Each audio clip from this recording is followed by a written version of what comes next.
Olá, começa neste momento o programa Mais Saúde da ACOM, a Associação de Combate ao Câncer do Centro-Oeste de Minas. Neste final de semana, no mês de novembro, agora nós vamos falar sobre o Novembro Azul. E o nosso convidado para falar sobre esse assunto é o Dr. Deni, que vai falar principalmente sobre o câncer de próstata, prevenção e as outras doenças comuns que precisam de cuidados, mas que não são motivo para tanto desespero. Quer entender? Quer diferenciar o que é uma coisa ou outra? Assiste o programa que está apenas começando. Eu sou o Paulo e eu conto com a sua audiência. Vamos lá? Bom, então no mês de novembro agora é a vez de falar sobre o câncer de próstata. Mês passado, mês de outubro, nós falamos bastante a respeito do câncer de mama, né? A prevenção, o que precisa ser feito, como é feito. E para falar então sobre esse mês agora masculino, a gente recebe aqui no estúdio o Dr. Deni. Ele é médico cirurgião urologista, né? Ele vai falar um pouco mais sobre o seu currículo e a gente vai tentar esclarecer as principais questões que estão em volta, né? O que é o câncer de próstata, sinais, né? Quais outras doenças não são câncer, mas que também acometem a próstata. E para isso temos aqui um especialista, um mestre nesse assunto. Dr. Deni, seja muito bem-vindo. É uma satisfação imensa a gente poder falar mais uma vez, depois de um ano, como passa rápido, né? A gente ter essa oportunidade, né, de poder falar um pouco mais sobre esse assunto. Seja muito bem-vindo. Eu agradeço imensamente. Eu acho que esse passar de um ano parece para mim ver um dia, né? Foi mas muito rápido, basicamente está, né? Assim mesmo, né? A gente chega sexta-feira, quando vê já é domingo da outra semana, né? Eu fico muito satisfeito de participar e poder colaborar com o telespectador para poder entender um pouquinho como que funciona essa questão do câncer de próstata, como que funciona a saúde do homem do ponto de vista oncológico, né? O que a gente pode ajudar as pessoas em relação a isso, né? Muito bom. Antes da gente chegar propriamente no assunto, que é o câncer de próstata, o Novembro Azul, dentro da sua especialidade médica, quais são os problemas mais comuns? E engraçado, muita gente acha que o ginecologista é o médico da mulher e o urologista é o médico do homem. Na verdade, não é bem assim, né? O que tanto homens quanto mulheres mais se queixam no consultório? Assim, a gente tem uma diferenciação. Assim, a urologia ela participa da área renal, das glândulas adrenais que ficam junto aos rins, os canais urinários, bexiga, e isso faz parte tanto do homem quanto da mulher. Então é do trato urinário, tanto masculino quanto feminino, e do trato reprodutor masculino. No caso, a gente vai falar um pouquinho da próstata também, do pênis, dos testículos, né? O que a gente tem que lembrar é que a demanda que ocorre no consultório geral é uma. Então tem muito a ver com os cálculos, tem muito a ver com os cânceres de uma maneira geral, mas as infecções urinárias, a própria possibilidade de vasectomia e assim por diante são questões mais comuns no consultório de urologia geral. Quando a gente fala mais da parte oncológica, que é o que a gente participa um pouco mais aqui na ACOM, tem a ver muito mais com os cânceres. E dentre esse câncer, dos tipos de câncer mais comum, é elencado no primeiro lugar o câncer de próstata. Mas também existe o câncer de rim, o câncer de testículo, o câncer de bexiga, o câncer de pênis. Então, esses tipos de neoplasias são as mais comuns do ambulatório, né? E no caso do câncer rim, né, por exemplo, bexiga, eles estão associados a alguma causa principal, assim a gente poderia dizer, e a gente poderia falar em alguma forma de prevenção para esse tipo de doença? Sim. É interessante porque toda vez a gente repete em saúde do homem melhorar a capacidade física de exercício, evitar o consumo excessivo de bebida alcoólica, não fumar, não consumir fumígeros, e parece que isso vai virando uma coisa chata, né? Todo mundo fala para não fumar, né? Mas é simples, mas é difícil de fazer, porque é uma coisa que é hábito, né? É uma coisa que às vezes é vício, é uma coisa que socialmente é aceitável, né? Quem não gosta de tomar uma cervejinha sexta-feira? Né? Mas até que ponto isso vai interferir? Então hoje a gente sabe que para o rim, por exemplo, a obesidade é um fator de risco para câncer de rim, né? O peso aumentado, então a obesidade é um fator de risco para isso. E não é só o cigarro, que também é um fator de risco, né? No câncer de bexiga, o cigarro, assim, os fumígeros de uma maneira geral, eles são um fator de risco para vários tipos de câncer, né? E fica fácil entender isso de tanto que se repete. Mas essas outras questões são importantes, né?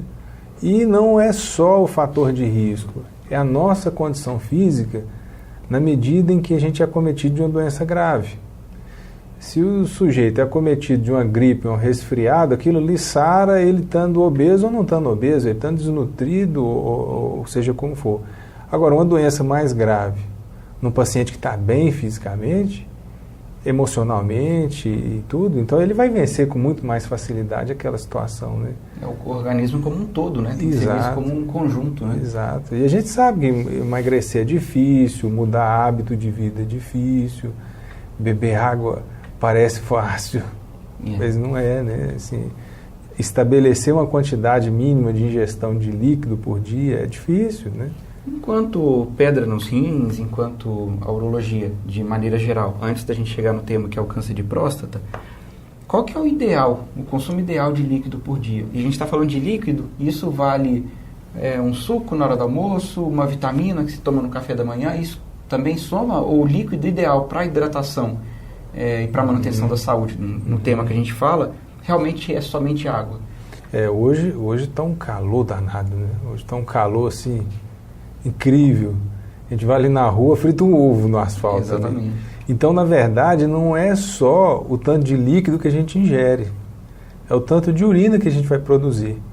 Então, se a gente tiver como parâmetro, por exemplo, beber 2 litros de água por dia, hoje que está um calor danado, a gente vai urinar pouco. Né? E, de repente, no frio, a gente vai beber os mesmos 2 litros de água e vai urinar bastante. Então, na verdade, a gente tem que beber água o suficiente para urinar no mínimo 1,5 litro. Então, independente se está um calorzão danado, se está um frio, como é que funciona? É urinar 1,5 litro. A gente não vai conseguir medir isso, né? No dia a dia, no cotidiano, estou trabalhando, vou medir o tanto, não vai medir o tanto que vai urinar. A gente pode fazer isso no fim de semana, é até recomendável fazer isso 24 horas para ter uma noção de quanto que eu bebo para quanto que estou produzindo de urina. Né? Mas aí a pessoa pode ter esse autoconhecimento aproximado e urinar pelo menos 1,5 litro. Né? E não é fácil. Então, por exemplo, quem faz exercício, academia, corre, transpira muito, a gente perde água nas fezes, a gente perde água na urina, na transpiração. Na fala, a gente perde água. Um indivíduo com febre, ele perde mais água ainda, um percentual maior de água ainda. Então, quer dizer, para manter uma saúde urinária, renal, não só do rim, mas da bexiga também, a gente recomenda que urine em torno de 1,5 litro por dia. Lembrando que os cálculos, aquele paciente que eventualmente tem um cálculo renal, uma pedrinha nos rins, que é muito comum, a cólica nefrética, esse paciente, mais do que uma recomendação, é quase que uma obrigação essa ingestão de água, né? Opera hoje de uma cólica, quem teve cólica renal já sabe. Dizem que é uma dor terrível. Não né? é? Terrível, terrível. Às vezes a gente não tem, mas tem um colega que tem, alguma coisa assim, né? Eu já atendi uma paciente, várias, mas uma paciente minha, grávida, depois, aliás, ela teve filho, ela falou, doutor, essa dor que eu tive foi pior que o parto. Ela me falou, foi pior que o parto. E realmente a cólica nefrética ela é muito intensa. Né? E não tem um brinde, que é um menino maravilhoso. Né? É uma pedrinha ridícula. Tem uma pedrinha horrível, né? Que uma pedrinha ridícula. Né? Então, é complicado.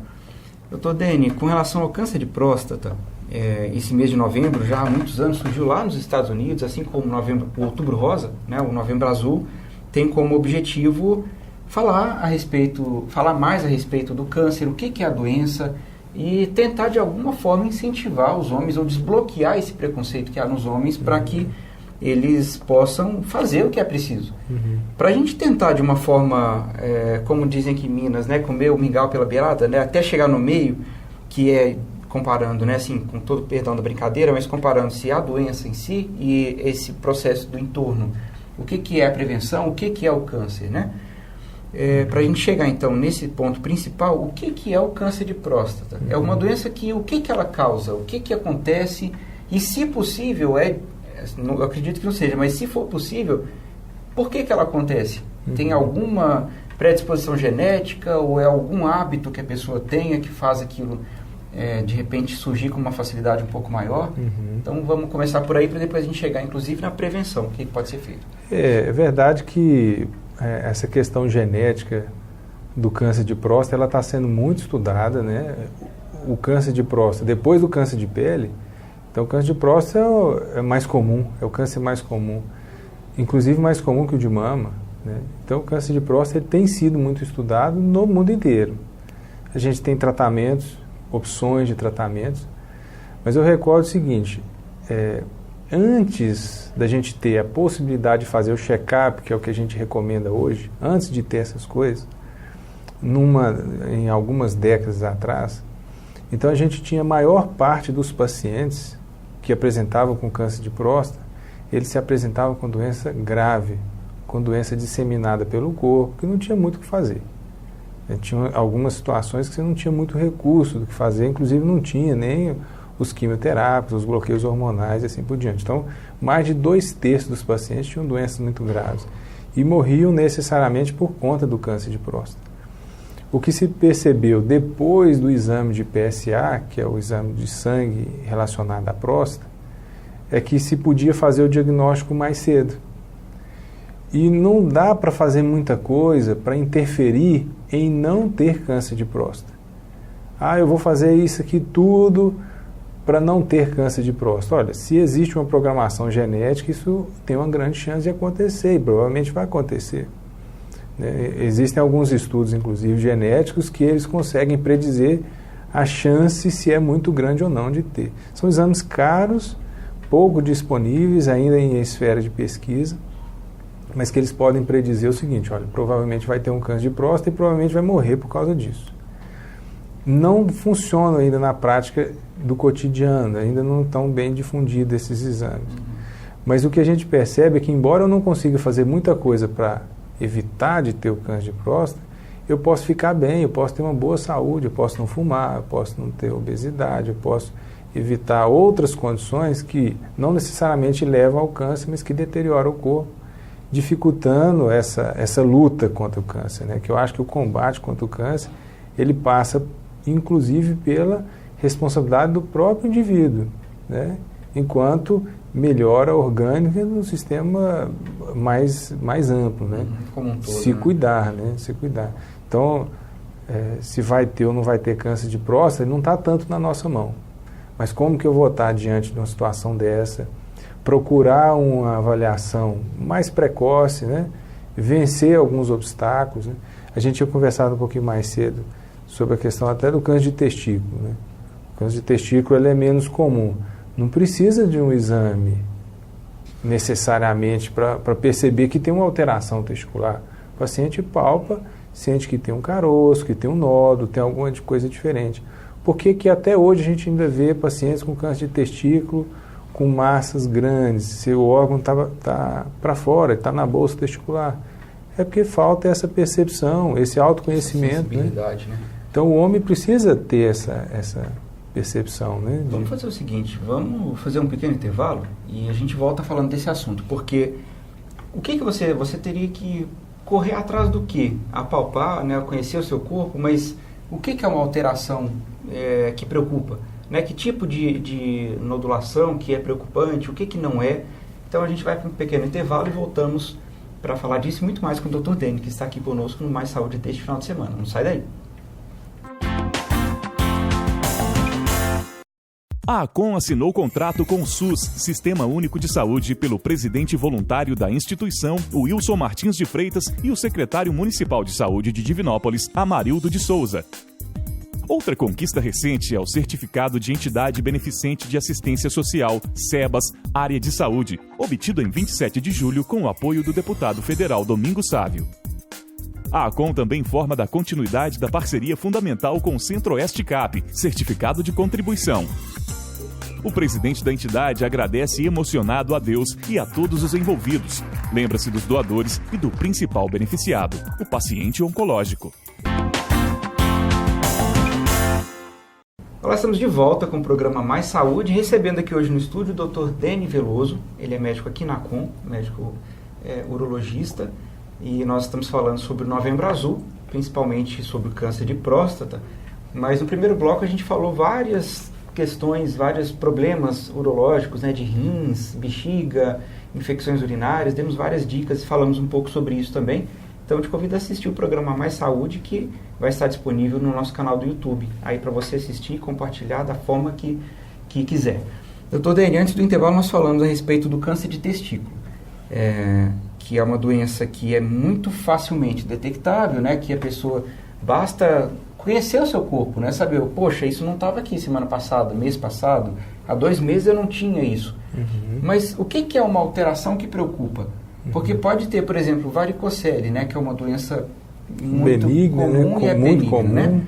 Como não confundir a varicocele, por exemplo, com uma alteração maligna no testículo, por exemplo? O que eu acho mais importante é tentar deixar para o especialista, para o médico, os detalhes do diagnóstico. Então, tem exame para confirmar se é câncer de testículo e diferenciar se é de varicocele, tem exame para ver se é câncer de bexiga, câncer de rim, mas isso você falou é fundamental, quer dizer, o que a gente pode conhecer do próprio corpo que me seja um sinal de alerta para eu procurar um especialista. O importante é procurar o médico, isso. Né? Essa de ficar pesquisando na internet, será que eu tenho isso, tenho aquilo, isso... São ferramentas boas, mas assim, se utilizadas inadequadamente, elas vão mais atrapalhar. Pode causar um desespero que não ajuda em nada. Vai né? causar um desespero em quem não deveria e vai levar a tranquilidade em quem não poderia, né?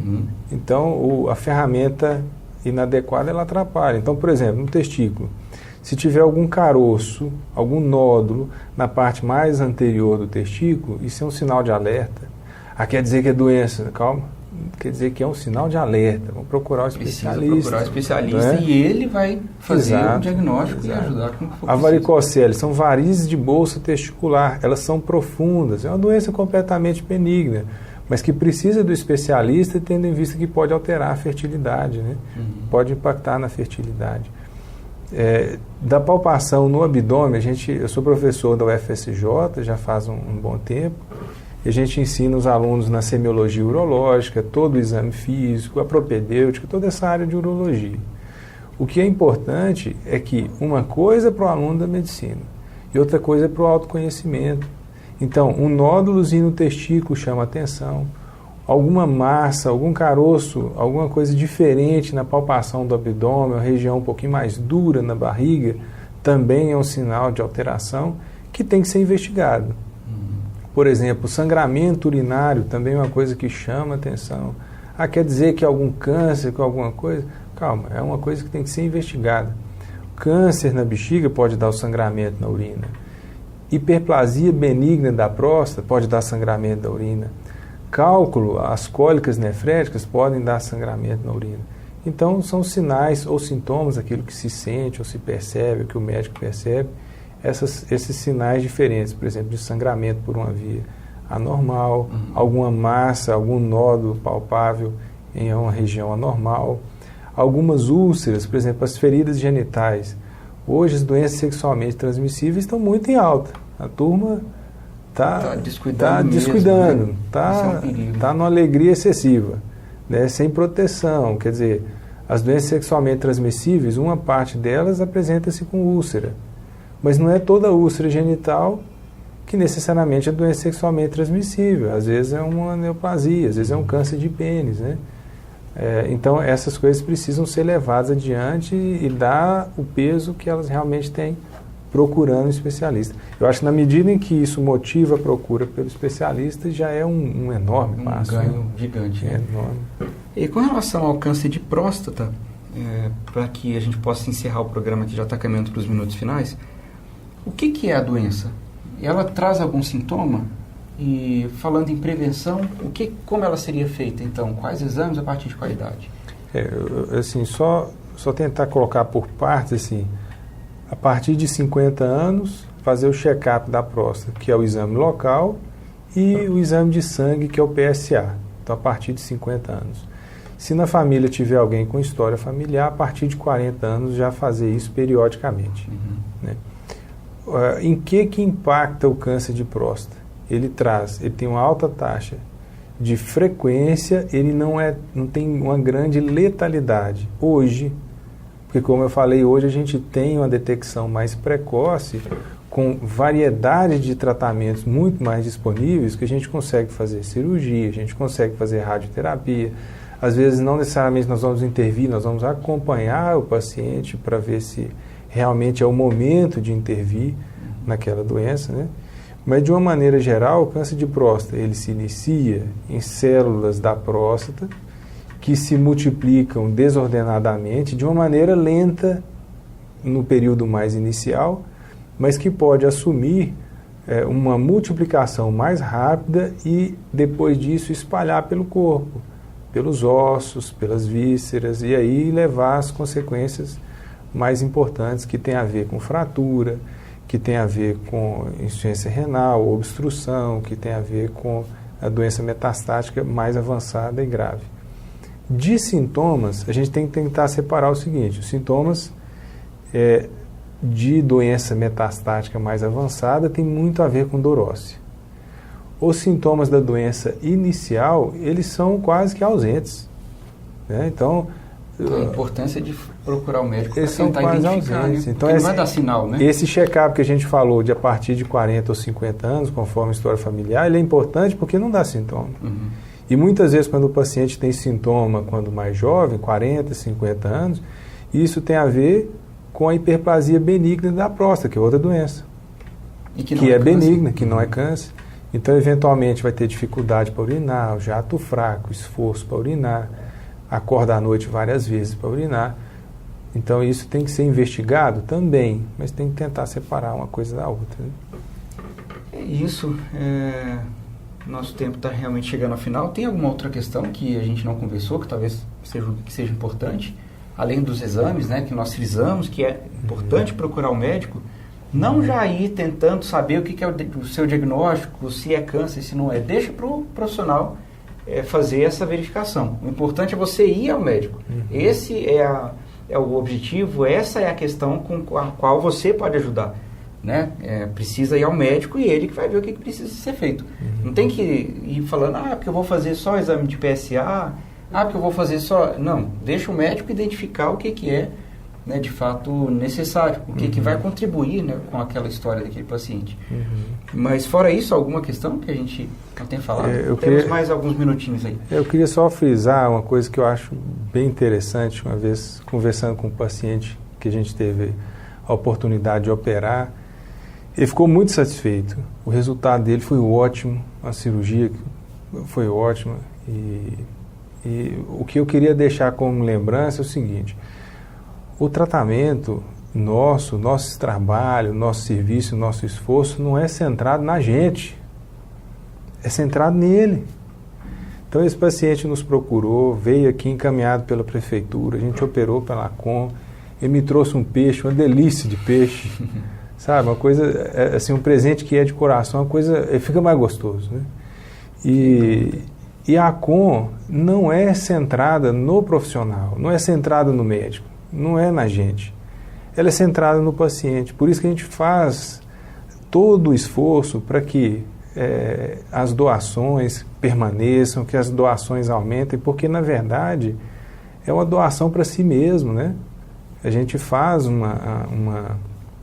esforço para que tenha bons resultados. Às vezes os resultados não são tanto quanto a gente espera, mas na grande maioria isso acontece de uma maneira muito mais que satisfatória, e mesmo naqueles casos em que o resultado oncológico não necessariamente é muito bem sucedido, a gente tem pessoas muito felizes, muito satisfeitas e muito amparadas, porque isso aqui, na verdade, a ACOM é de todo mundo, não é nosso, né? Então tem que centrar nas pessoas, né? Está dado o recado. Você que não é doador, você que quer ser um doador, é só entrar em contato com a gente. O telefone está aparecendo logo abaixo do seu vídeo. Participe, tenho certeza que vai valer a pena. Doutor Dênio, até engasgando aqui, mas porque os minutos finais é assim mesmo. A gente já vai parar para vocês também tomarem uma aguinha, respirarem e aí marcarem a consulta, porque esse é o objetivo do programa de hoje, que está terminando. Quero muito agradecer, viu, sua participação, foi esclarecedor. E a vocês que estão em casa, não é um puxão de orelha, mas é uma dica. Cuide mais da sua saúde, procure fazer os exames que são necessários, porque diagnosticando no início, com certeza as chances de cura são infinitamente maiores. Pessoal, um grande abraço, então, fiquem com Deus, e a semana que vem estamos aqui com mais saúde novinho para vocês. Até mais. Tchau.